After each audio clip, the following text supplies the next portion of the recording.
Hi, my name is Ken Penrose, and I am the Engineering Estimating Manager at Penn Manufacturing. What I like about Penn Manufacturing, the culture and the people, is everybody is very cooperative. There's no roadblocks. Everybody wants to affect the same result. Everybody is in it to help each other out. There is no swim lanes, so to speak. Everybody is here for the common goal to create a quality product.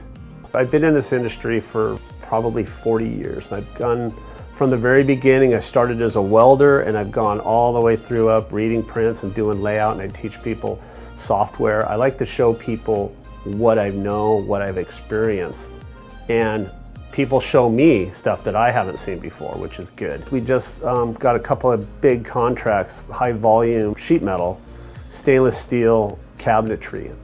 So I'm looking forward to that, getting that going in the pipeline and engineering it and showing what I know, the processes to introduce to our shop, the manufacturing, and how we can do it differently than maybe what people have experienced before.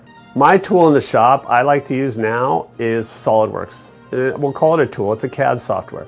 It allows me or us to make sure that the product, what was envisioned, we can make sure it's going to come out correctly in the end. We can use that tool to make fixtures. It paints the picture of what needs to happen. People visually can see what is happening and what's the driving force behind it.